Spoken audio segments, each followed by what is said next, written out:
Hello, and welcome to the side quest that is our YouTube channel, our being Desi and myself being Crystal. I'm really bad at introductions, so a quick little note here that I want to say to you. We here dedicate ourselves to doing research based on fact. We then do some pretty art that we get from Diamond Art Club, of which we have an affiliate link in the description of all of our videos, and we do have to let you know that we may get a small compensation when you order using our link, and you should, because they are all gorgeous and help you increase focus and attention to detail. Why do we do this? Number one, and basically there's two reasons. So first reason, it's too time consuming to put our faces on properly and then sit in front of a camera and talk to it and memorize a whole script. And number two, the name of our channel is literally Controversial Conversations. So a lot of what we talk about is considered controversial to some people. The first thing that people do when they feel like their beliefs are being attacked is to attack back. And they start talking about your hair, your weight, the way that your face looks, the way that you talk.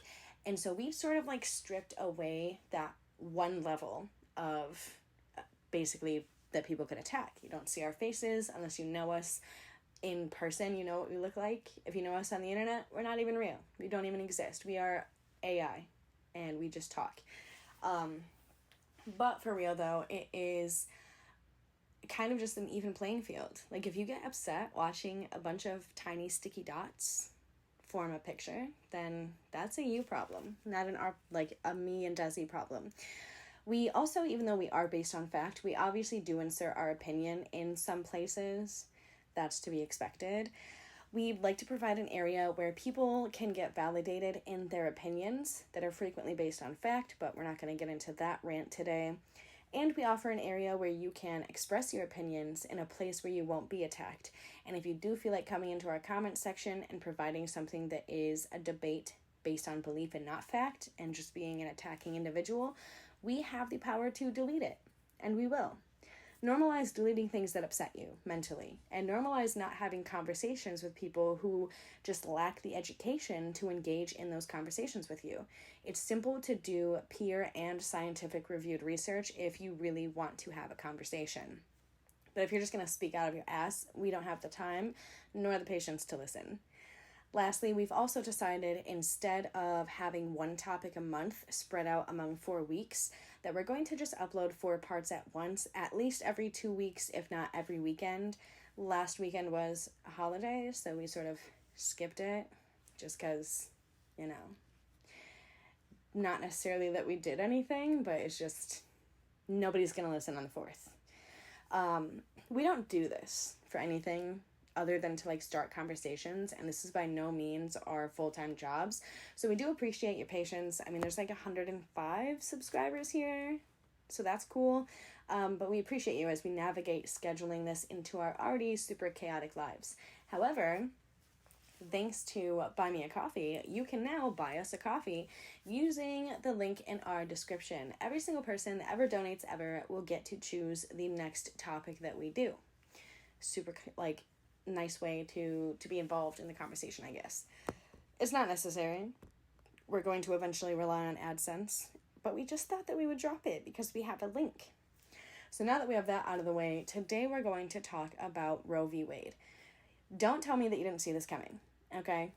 As stated, we pride ourselves on presenting facts, and although this is an extremely sensitive matter for not only me personally, but thousands of people across the country, I will not be injecting my feelings into this fact-based deep dive as much as I have previously.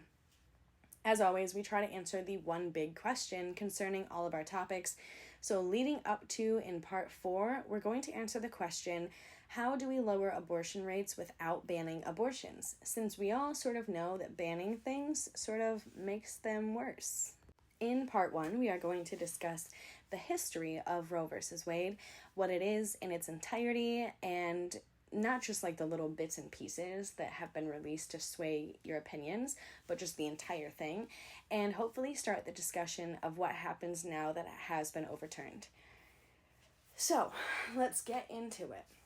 Also, I don't have a converter cord for my studio setup. I'm getting a tech kit from my school, actually, so I'm not... This is a side note. This is me just, like, breaking this weird internet wall. But I have my studio set up, and I don't have the proper cord to connect it to my phone, and I'm not doing anything super crazy until I get my MacBook, because I just have a regular old computer. So, if I'm talking too quiet, I apologize. I'm not redoing this. I'm just gonna put it up there. All right. Roe v. Wade, 410 U.S. 113, is a Supreme Court decision made in 1973 that protected a woman's liberty to choose to have an abortion. Obviously, and for reasons that are honestly quite unknown, this leads to a morality debate across the world. And you can say, like, yeah, the reasons are known because theology, or people that are, like, they watched Bill Nye the Science Guy once and now they're scientists. Like, at the end of the day, there's no legitimate reason for a morality debate to go into politics and determine things that happen. When discussing the history of Roe v. Wade, it's important to also discuss the history of abortion laws as well. Generally, it wasn't a crime, nor was it even illegal to have an abortion up until like the 4th or 6th months of pregnancy, until around 1821. In 1821, the first law of its kind was passed saying that poison could not be used to terminate a pregnancy. Abortion is one of the first medical specialties, and it was more common that the higher class received an abortion than the lower class. Every state had anti-abortion laws, largely due to the press by 1900.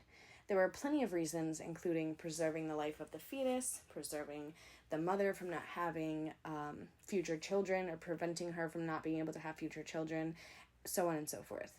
Juries, however, would refuse to convict women who were prosecuted for an abortion in the 19th century, so instead, law officials went after the people performing the medical procedures instead. If you think banning abortions is going to stop them, history tells you that you're wrong. And I mean like near history, like real close history. In the 60s, the Chicago Police Department had sting operations dedicated exclusively to breaking up illegal abortion rings. That's going to happen again if it hasn't already. Which brings us to the history of Roe v. Wade. This case started out with Sarah Weddington and Linda Coffey. They were two attorneys who brought up a suit stating that abortions were medically necessary for the woman. They first represented a married couple. The woman had a neurochemical disorder that made it so, she couldn't give birth or raise children because she would be risking death. However, this woman was not pregnant at the time, and so they set out to find a woman in Texas who was currently pregnant and wanted to have an abortion. It took a while, but finally, in June of 1969, Norma Mccorbe, who was then 21 years old, found out that she was pregnant with her third child. She was a woman of lower class, and this was important as it represented the people largely under attack with anti-abortion laws.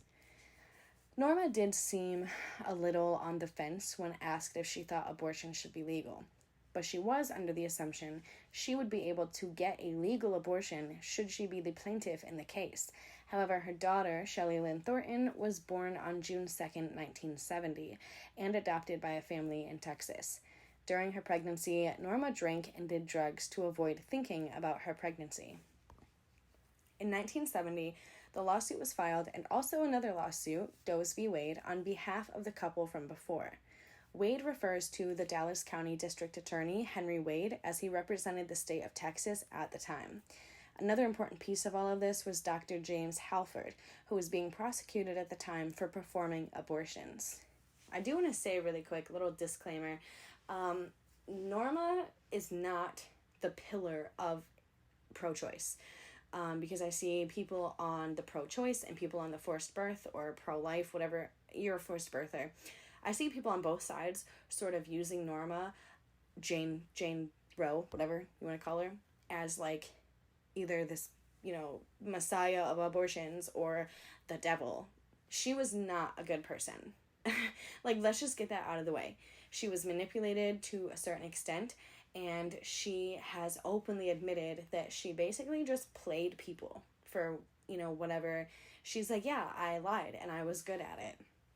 Because right after the ruling, she sort of went to the pro-life / forced birth type of thing. She was, I don't want to say she was like a con artist, but basically that's what she was doing. She was playing the entire field. So when talking about Roe v. Wade, we're talking about the stipulations, the actual what the thing says, okay? Not this woman that played the field and wanted both sides to give her whatever attention it is that she wanted. So yeah, I'm gonna say it. I don't think that Jane Roe was a good fucking person, and I don't think that she should be the center of the conversation. There. So now she's out of the equation. In 1970, oh no, we did that. And the 3 judges who heard the lawsuit then were Sarah T. Hughes, William McLaughlin Taylor Jr., and Irving Loeb Goldberg. On June 17th, 1970, they ruled in favor of Norma and stated that the current law was unconstitutional and violated the 9th Amendment, which is the right to privacy. This case relied heavily on Griswold v. Connecticut, which is why so many people right now are much more afraid of what's to come and what has happened, because I scripted this out like a couple weeks ago, and so much has happened in those 2 weeks. However, I'm not like versed or researched enough on the things that have happened to insert them into this conversation, so I'm just reading off the script as it is now. I've not changed it. But yeah, I mean, lots of shit has happened in just 2 weeks. It's sad. Sorry. So anyway, Henry Wade was sort of like, you know what? Nah, fuck it. I'm just going to continue to prosecute people who have abortions anyway. And so in 1970, both sides appealed. Instead of changing to Wade v. Roe, the name stayed the same. During this delay, and it was a delay. It was like a bunch of court things that, quite frankly, I'm not educated enough on, nor were they important enough for the overall discussion we're having. But there was a delay. And during that time, Eisenstadt v. Bard, 405 U.S. 438, was a 1972 Supreme Court ruling that established the right of unmarried people to possess contraception the same as married couples. So I want you to know right now, today, as you're listening to this, if they tried to prevent giving you contraception because of your marital status, this is a violation of the Equal Protection Clause in the U.S. Constitution. And while many of you do not care if they violate the Constitution so long as it aligns with your beliefs, like we've recently seen, you have to draw the line somewhere. You have to. I'm begging you to pick a line and draw it in the sand. And stop thinking that laws should be mandated by your fucking opinions. You can have an opinion. It doesn't mean that it belongs in the government. The time frames for abortion came from perception of what is right by these judges and hardly anything based in science. Viability is not declared by weekly milestones, and what is viable now may not be in days or weeks from now.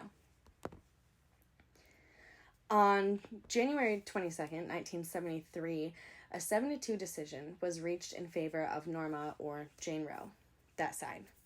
This means that women had the fundamental right to choose whether to have abortions without excessive government restriction. So the important things here is that Roe v. Wade didn't say women have to have abortions, right? So if you're a woman and you don't think abortions are right, you don't have to have one. But if you are faced in a situation where you have to have one, or you even want one, because let's stop saying that women have to be in a situation where they have to have an abortion. And I'm going to go off script here for a second. To say things like, well, if a woman is raped, I can understand an abortion. No. And I'm going to talk about this extensively. You are saying that a woman has to give up the right to her body before she has any rights to her body. That makes no sense.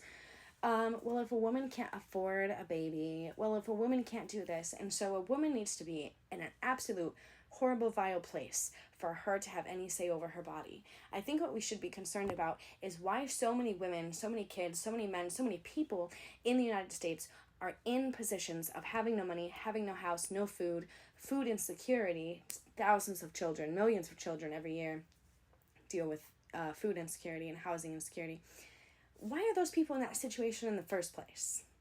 I think we should focus on that before we focus on a potential life.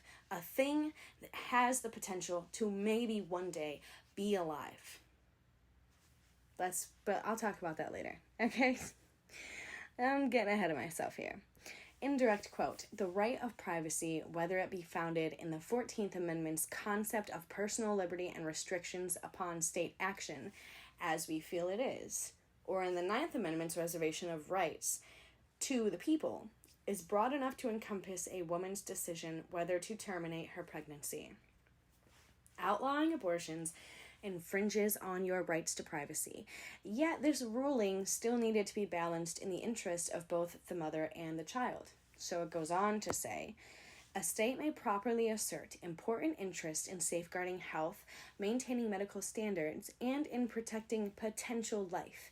At some point in the pregnancy, these respective interests become sufficiently compelling to sustain regulation of the factors that govern the abortion decision. We, therefore, conclude that the right of personal privacy includes the abortion decision, but that this right is not qualified and must be considered against important state interests and regulations. Roe 410, U.S. at 154.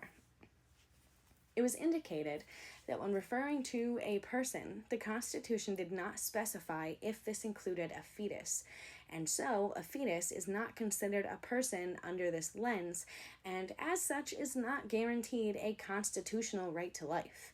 In fact, the Supreme Court at this time stated that they are not, in fact, medical professionals.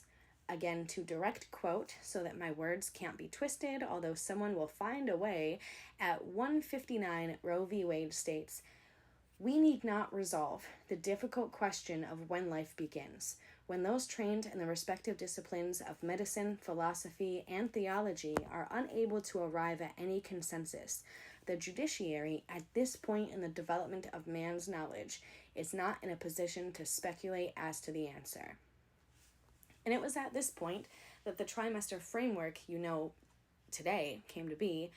During the first trimester, the state government could not put restrictions on abortions except requiring them to be performed by a professional. At the second trimester mark and beyond, it was ruled that so long as it was done to protect the mother's health, it could be performed based on state's discretion. At 164, Roe states, a state criminal abortion statute of the current Texas type at that time, and probably now, I haven't checked it, that accepts from criminality only a life-saving procedure on behalf of the mother without regard to pregnancy stage and without recognition of the other interests involved is violative of the Due Process Clause of the 14th Amendment.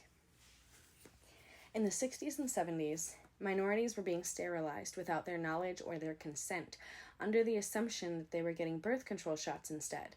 Because, and this part is going to be super shocking, I know, a lot of pro-life or forced birthers at that time were rooted in their opinion simply because they thought that minority people couldn't afford abortion and so were having more kids. Meanwhile, white women were more likely to be able to afford services that relate to termination. So the forced birthers at the time were afraid that the white population would decrease due to abortion being accessible. So isn't that nifty? And I think it's interesting. I'll attack people sometimes. If your opinion is dumb, I'm going to tell you your opinion is dumb. And that is the beauty of being a human being, is that we can disagree, and I can think that you are an absolute Sasquatch. And it definitely doesn't mean that I like you. I'm tired of seeing these, we can disagree and be friends. No, we can't. We absolutely cannot. The entire premise of forced birth is rooted in the concept of white supremacism. Change my mind. You can't, because it's written in the history books and you chose to ignore that page, or maybe they were just sticking together and you didn't see it. But that's what it is. That's what it comes from. In 2021, only 29% of Americans said that they would like to see Roe v. Wade overturned. Most recently, only 33% stated they would like to see it overturned. Yet the 77% were not listened to, and Roe v. Wade was overturned, leaving it up to the states to decide the legality of abortion. One important historical sentiment to bring up is the Donahue-Levitt hypothesis. So these two provide evidence in their thesis that legalized abortion contributes significantly to crime reductions.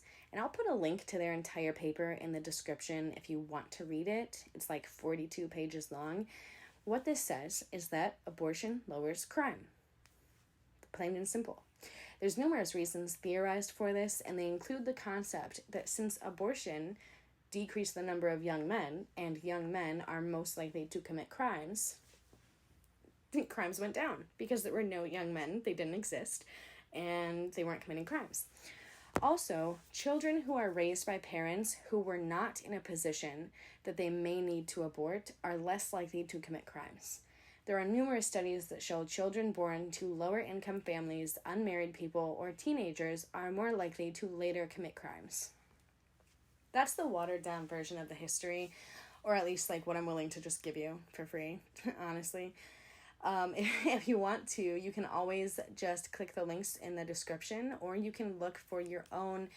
If you post a link anywhere in my vicinity and it's not peer reviewed and it's not based in science, immediately you lost.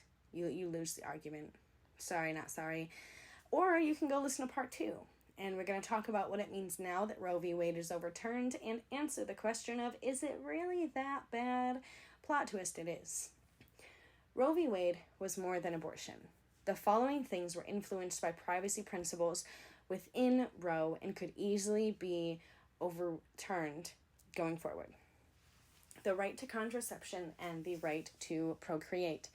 Since Roe v. Wade protected people's rights to contraception, any cases that further rely on Roe to uphold themselves or that Roe was built off of are subject to being overturned.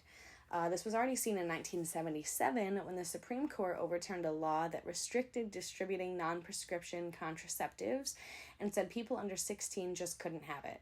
This overturning relied on Roe v. Wade. The right to marry, as seen in Loving v. Virginia, upheld the right to marriage, and Roe states that this was a protected liberty. In 1978, the Supreme Court upheld the right of single parents that pay child support to get married without having to ask a judge. This case also relied on Roe. The right to maintain family relationships. This says that the state cannot interfere in families by preventing relatives from living with each other.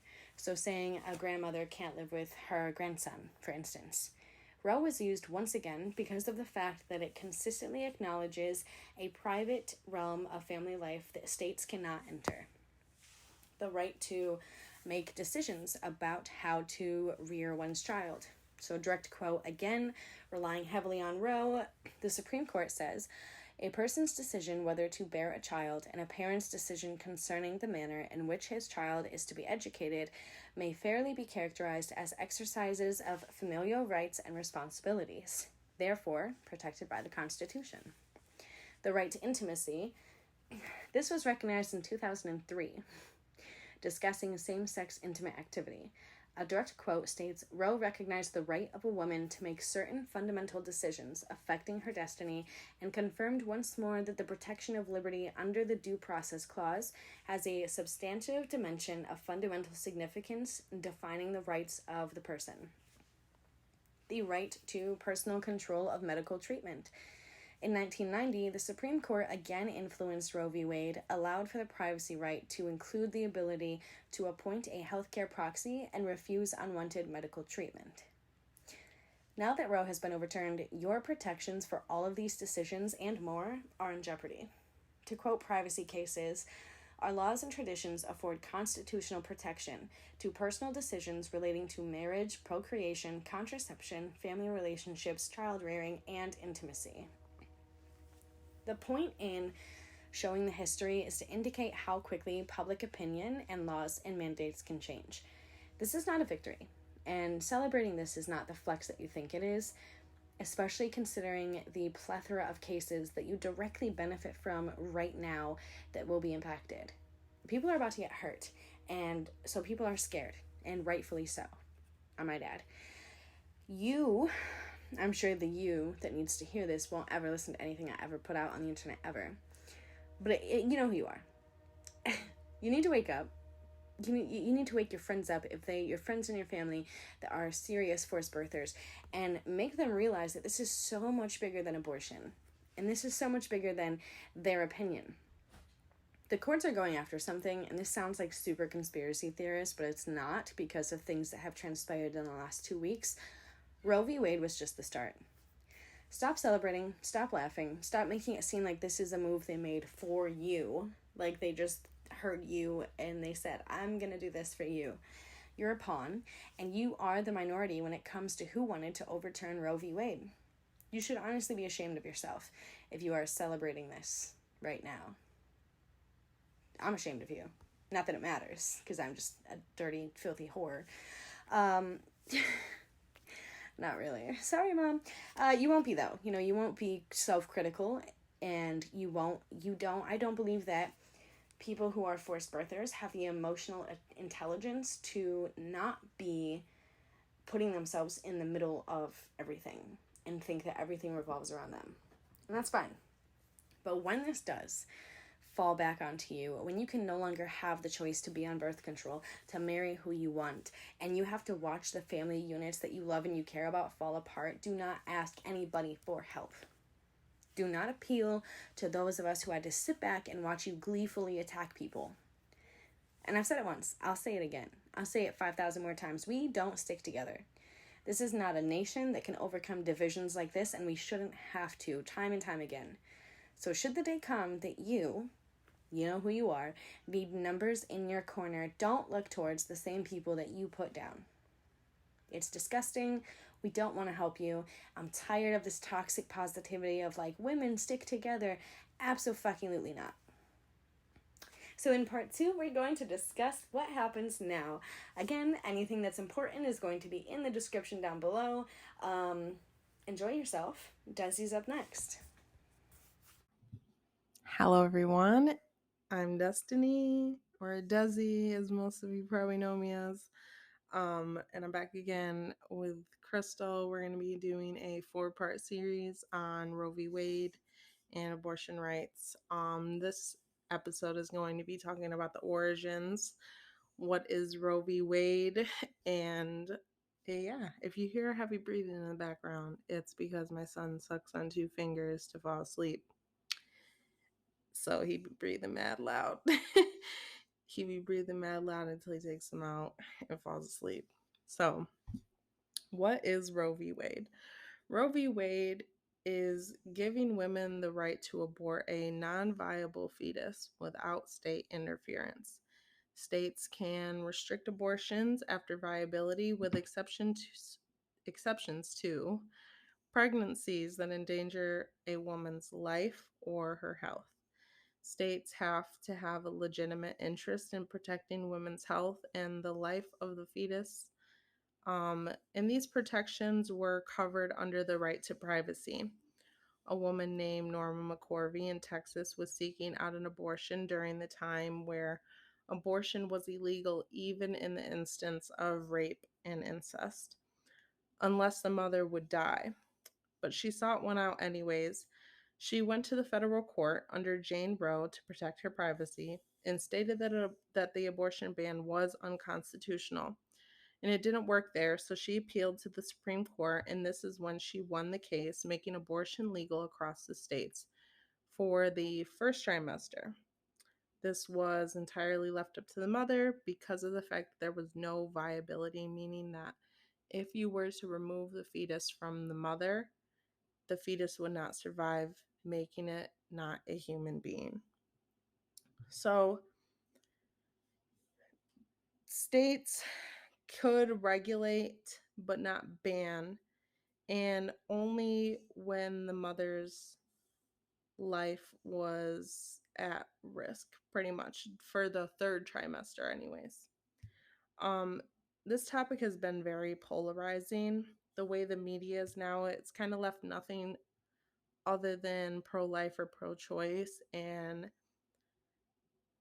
has completely eliminated the discussion of what can we do to actually lower abortion rates rather than banning them or just kind of like letting people do whatever they want.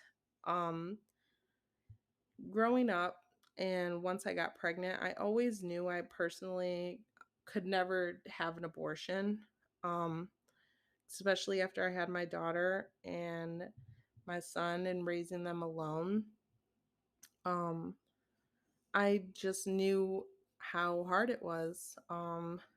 working, once I ended up going to school, it got even harder. Having a third child, like, it was very hard, and I'm lucky now to have a partner that helps me. But raising them on my own was what made me really realize that I never wanted to make the decision of parenthood in general, because this does not just affect women, it affects everyone. I did not want to make the decision of parenthood for someone else. So to me, this isn't just about abortion. This is also about the fact that people can't afford to take care of themselves. I mean, in the world that we're living in right now, rent is pretty much no lower than $1,000 across the entire United States. We have a formula shortage. We have a tampon shortage. Um, Food is expensive right now. Gas is expensive. People are having to pick up 2 jobs just to survive. Our generation doesn't even know if we're going to have a social security system that we can fall back on for when we want to retire one day. We may be working literally the rest of our lives, just to survive. Um, People are going to have sex for pleasure on top of it. I don't know why people even decide to bring up the conversation of just don't have sex. Let's be real. All of y'all that say that, y'all be having sex. It's just a human thing that people do. It's an animal thing that animals just do. Animals have sex for pleasure. Humans have sex for pleasure, regardless of what the human mindset has. And we think like we're, better and more important than animals. We are still animals regardless, and we have natural human and animal instincts, and we are going to have sex for pleasure. It's just the simple fact.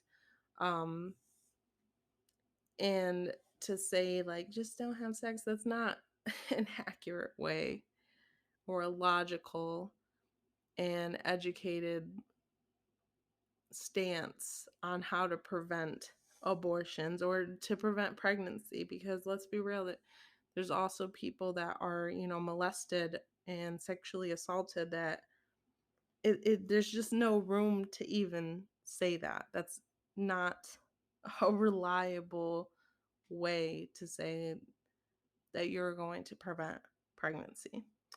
um People are flawed, and that's just the truth. People take precautions, and sometimes those precautions fail. Accidents happen. Sometimes it's the first time. Sometimes we're in an abusive relationship. Sometimes people are raped. Sometimes incest is involved. Our education is not the best. Our medical field could be better and less expensive. Sometimes we simply had other plans.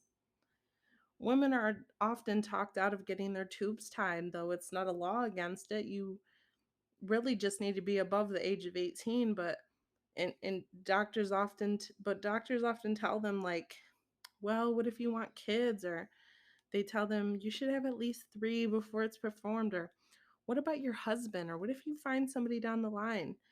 Some insurances won't cover it. And for as many people say, you might regret it, it is reversible.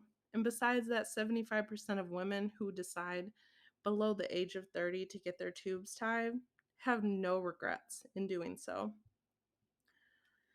The overturning of Roe v. Wade could lead to so much more than a banning of abortion and contraceptives.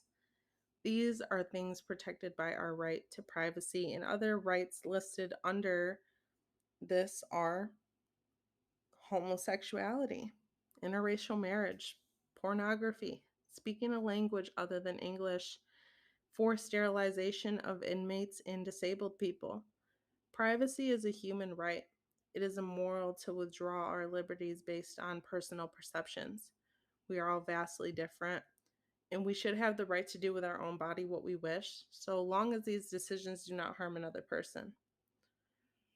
The topic of abortion makes people act as if it's happening at high rates. There really isn't only about 11 abortions per 1,000 women, and the rate of abortion has continually gone down over the years. Um, America is, I feel, is just worried because not only are there less abortions, but even with less abortions, there are also less births overall. And I believe they fear losing their working class. Besides that, the truth is that there was once a man. He basically wrote a book and it's called The Birth Dearth. And I've been trying to get my hands on this book. And let me tell you, I have not been able to find it. I don't know if they got an audiobook on there somewhere. I've been trying to find it. And it's been hard trying to find it. But The Birth Dearth is basically talking about um the fact that people are having less babies and what happens to our economic system when we have a lower rate of babies, and also what we could do to make sure that America stays a white country. So, um, what was his name? I believe his name was like Ben Wattenberg. He wrote The Birth Dearth, and he gave 3 examples of what we could do. So, the first example that he decided was we let more immigrants into this country to basically help have more Europeans come into this country so we could have more white babies. But he said that won't work because of the amount of Black and Hispanic immigrants that want to come into this country. It wouldn't work to have more white babies.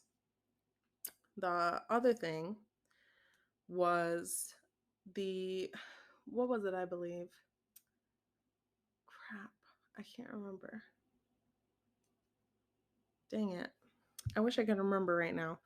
I know the third one off the top of my head. The last one was the simple fact that we should ban abortion because he states that I believe it was 60 to 70% of abortions are done by white women. And he believed if they banned abortions and they could keep that 60 to 70% of live, that would solve their problem.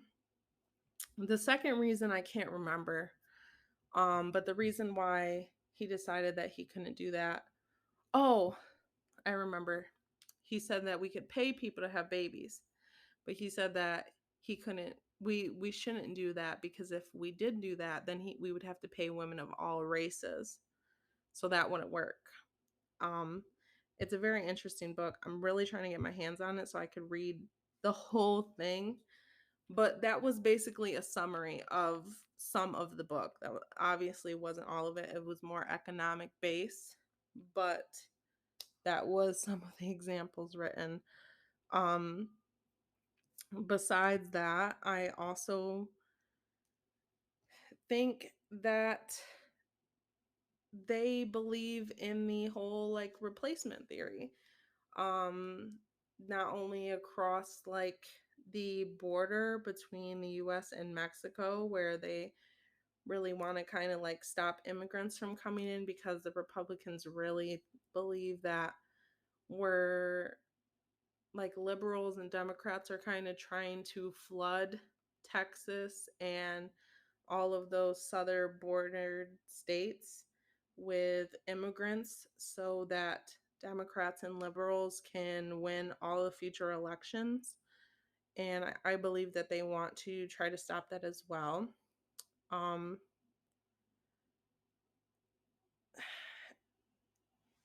I believe that they want to stop people from having abortions because of their fear of losing the working class. And I believe that for the simple fact that the majority of abortions are obviously going to be done by low income civilians. And as a Black woman, I get a lot of hate.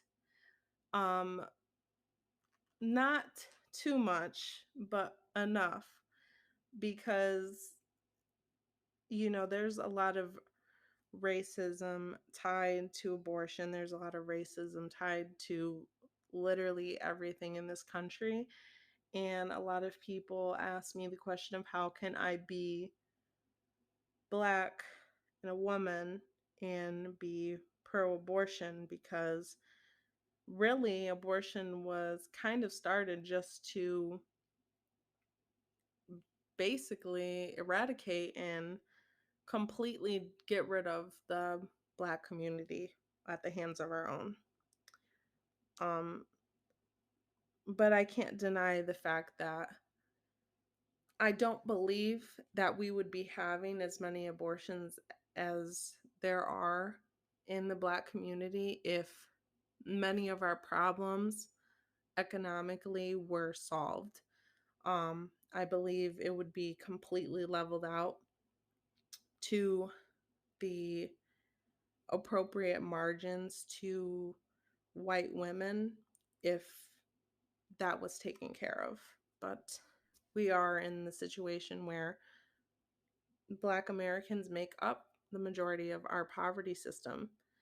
Um, the Republican governor of Mississippi has refused to rule out attempting to ban some forms of contraceptives.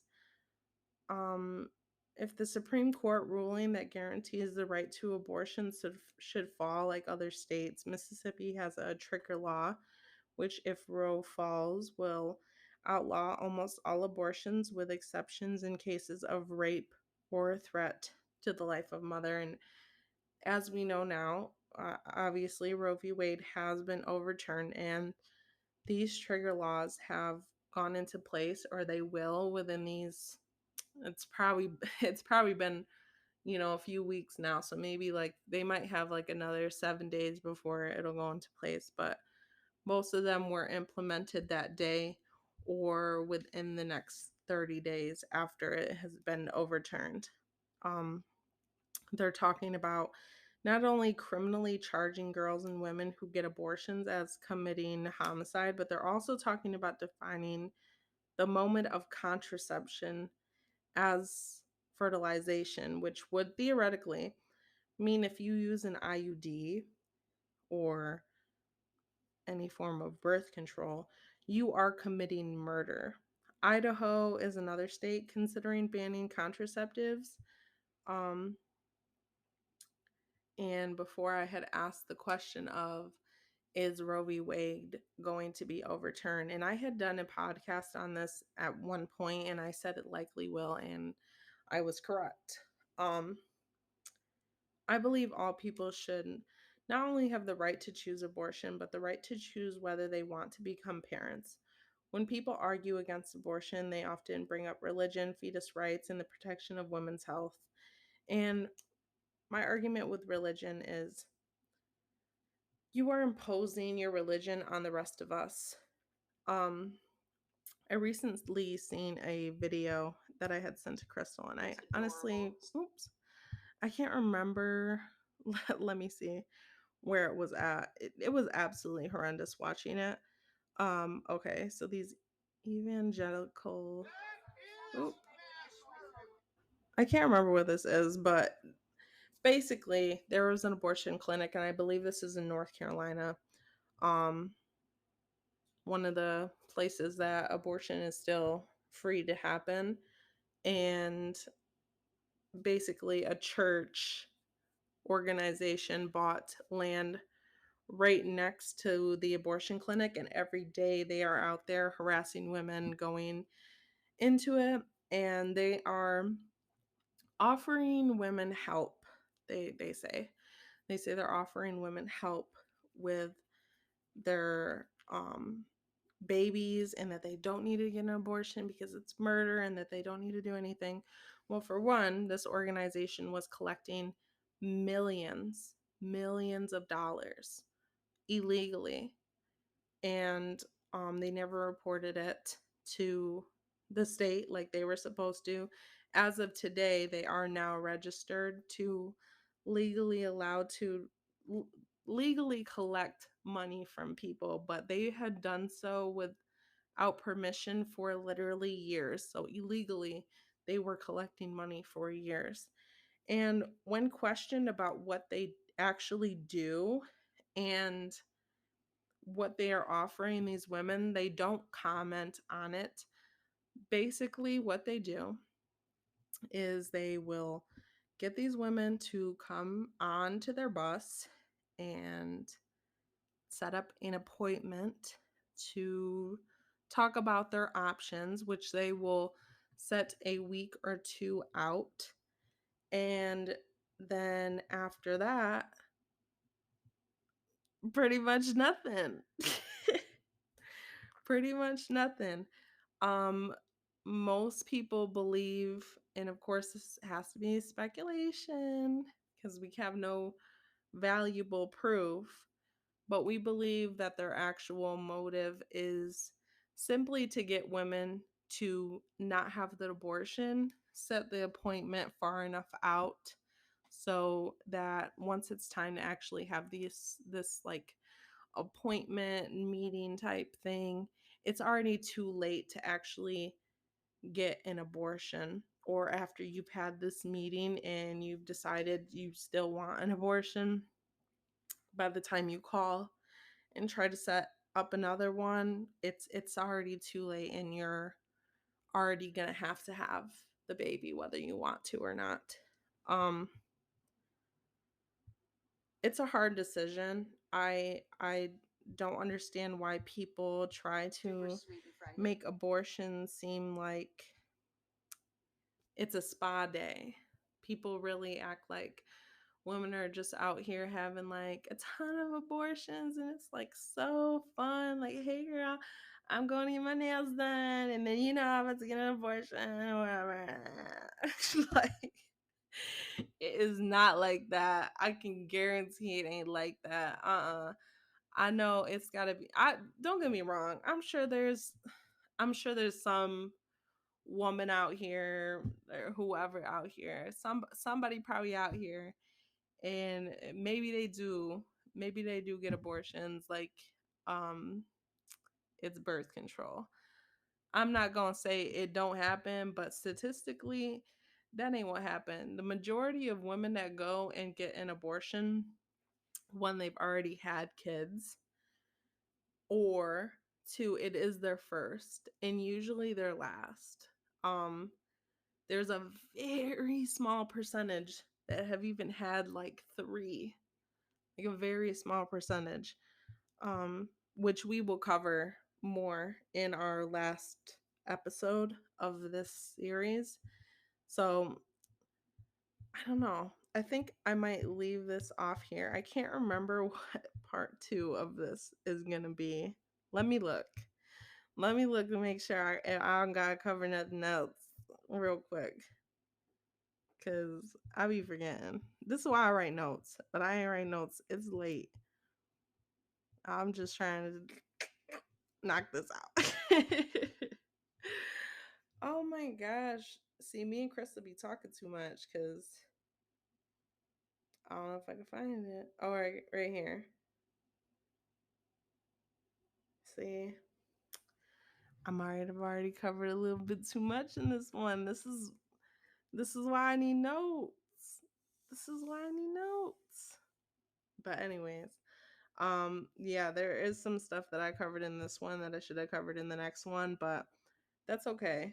Um, it's okay. We're gonna leave it off here. I'm gonna get into part 2 tomorrow, and you guys will probably see it tomorrow too. So yeah, I'll see you guys in the next one. Bye.